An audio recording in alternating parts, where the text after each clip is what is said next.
They called it Group E, the Group of Death. Nigeria's World Cup journey was hanging by a thread until CAF just changed the game. Because now, one decision, one rule change could completely alter the fate of Africa's World Cup qualifiers. And guess what? Nigeria just got a lifeline.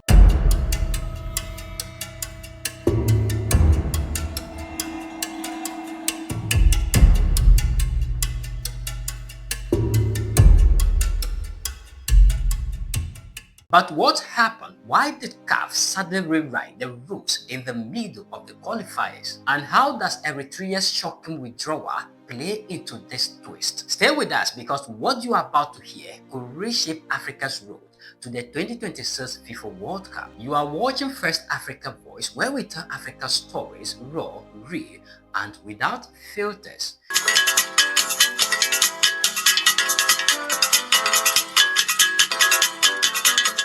Ladies and gentlemen, welcome to the channel. My name is Paul Lingua. Now, let's dive into the story and break it down together. It all started with a twist nobody saw coming, and it came suddenly with Eritrea, one of Africa's lesser-known footballing nations, put out of the 2026 World Cup qualifiers. Eritrea's exit has caused a significant imbalance in the group.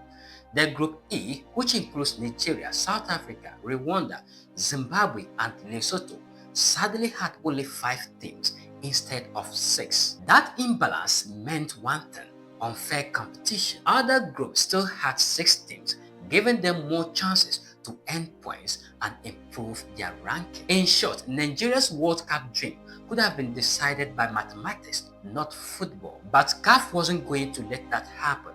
In a move that caught everyone's attention, CAF and FIFA met to review the situation. Then came a new directive, one that could change everything. In a circular dated March 14, 2025, signed by CAF's Director of Tournament and Event, Samson Adamu, the new rule was clear. Whenever a group has fewer than 5 teams due to withdrawal or disqualification, results against the lowest ranked team will not count when comparing second place sizes. What does this mean? It means when CAF chooses the best runners-up who might qualify for the World Cup, matches against the weakest teams won't be counted. Why? Because not all groups have equal games anymore. And that is where Nigeria's fortune just changed. Let's break it down further. Before this decision, Nigeria's qualification hopes were sleeping. They dropped points early in the group stage.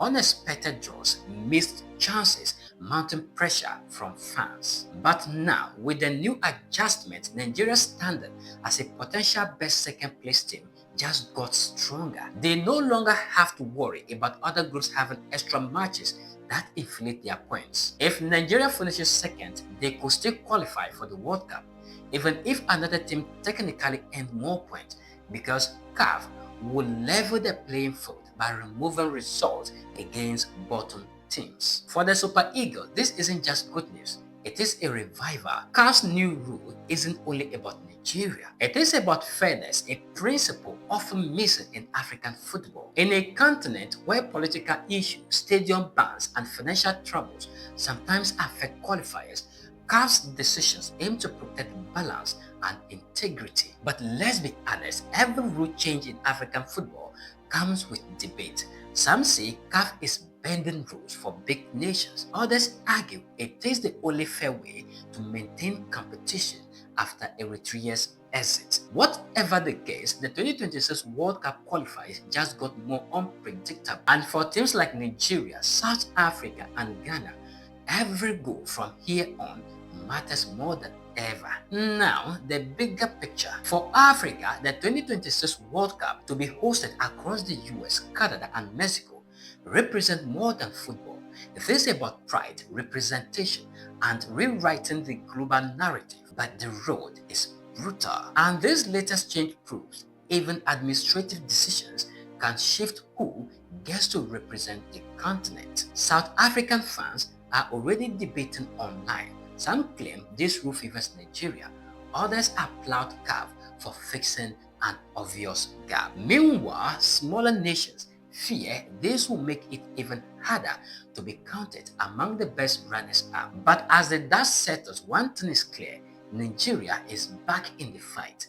From uncertainty to opportunity, the Super Eagles have a new reason to believe. Their World Cup destiny might still depend on their next few matches, but now the rules are finally fair. So, was this a fair adjustment by CAF, or do you think it secretly favors the football giants? Tell us what you think in the comment section. And remember, this is First Africa Voice, bringing you the untold stories shaping Africa's rise. Don't forget to like, share, subscribe, and turn on the notification bell, because Africa's stories deserves to be heard. Until next time, think for Africa, stand for Africa, and keep your voice loud. Well, the dew of the day has crept upon our thoughts, and nature must obey its necessity. Here is where we bring down the curtains. Until we meet again, my name is Paul Lingua, the Africa Orator. And get back on track because they know all about qualifying for major tournaments, because they've already been there before. They are seeking their 7th appearance at a FIFA World Cup. Lesotho have never made it.